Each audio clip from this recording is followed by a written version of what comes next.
Les mesures d'urgence. Vous avez invoqué à 3 reprises des mesures d'urgence afin de m'éloigner de mes enfants et créer un sentiment de peur chez eux.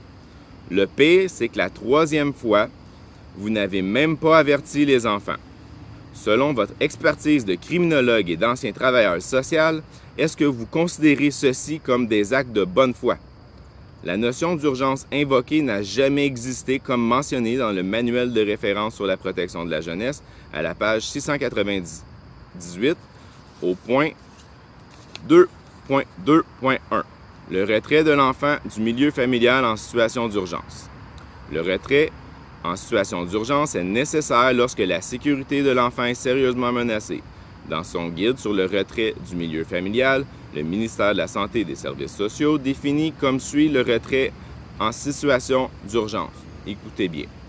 L'urgence est directement liée à la gravité de la situation et la nécessité d'agir vite. Le retrait en situation d'urgence vise donc l'enfant qui fait face à un danger immédiat ou imminent, sans qu'il ne soit possible de mettre en place aucune autre mesure de nature à compenser la protection parentale déficiente. Ce qui motive l'intervention d'urgence dans une situation donnée, c'est essentiellement le niveau de risque jugé inacceptable pour le maintien d'un enfant dans son milieu en raison du danger pour sa sécurité immédiate. Mi-octobre est marqué à jamais dans mon esprit, car jamais je n'aurais cru possible que des employés de l'État puissent bafouer mon droit à la sauvegarde de ma dignité, mon droit à l'honneur et le droit à ma réputation.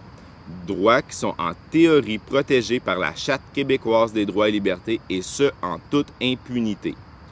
À aucun moment dans la vie de mes enfants, je n'ai été une menace pour eux. La directrice nous observe depuis plus d'1 an et vous n'avez toujours pas réussi à identifier une seule compétence parentale problématique chez le père. De plus, je n'ai jamais été agressif ou menaçant avec les intervenants. Ce n'est pas parce que je remets en question votre jugement et votre opinion clinique que je suis un danger pour mes enfants. Pas une seule compétence parentale inacceptable chez le père, et c'est à lui qu'on a enlevé ses enfants en urgence. Je vous invite à relire le rapport de Monsieur l'intervenant, écrit début octobre 2022, que vous n'avez pas remis au psychologue, tel que démontré dans les documents que vous lui avez remis et qu'il a consultés. Par contre, vous lui avez donné le dernier rapport de Madame travailleuse sociale qu'elle n'a jamais déposé en preuve. Ouais. Une invitation vous est également faite pour relire les entrevues de Madame la travailleuse sociale à faites avec les enfants, ainsi que les rapports de visite supervisée qui ont été déposés en preuve. Les enfants allaient bien avant vos interventions telles que vous l'aviez mentionné au juge Brion. Plan d'intervention. Le plan d'intervention que nous avons depuis fin avril ne parle plus de l'époque avant votre arrivée dans nos vies et quand les enfants étaient heureux. À présent, nous devons simplement accepter la sentence que vous nous avez concoctée et être malheureux tous ensemble pour toujours.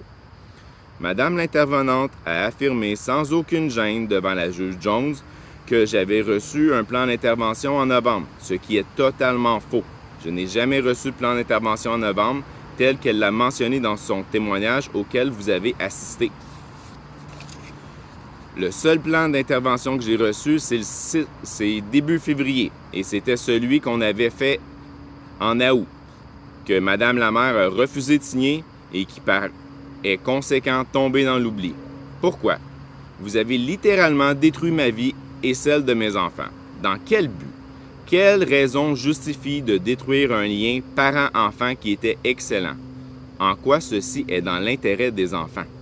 L'unique solution que vous avez trouvée depuis que vous êtes dans nos vies est de créer des orphelins sur papier et espérer que tout le monde fasse son deuil, afin que vous puissiez fermer le dossier et vous féliciter pour votre travail accompli, en faisant totalement abstraction que la vie de M. Grenier est anéantie et sans espoir. Qu'ensuite, vous avez détruit ma réputation, bafoué ma dignité, tout en perturbant l'intégrité psychologique de mes enfants, en créant l'image d'un homme qui n'est pas moi auprès d'eux et ensuite les obliger à l'accepter.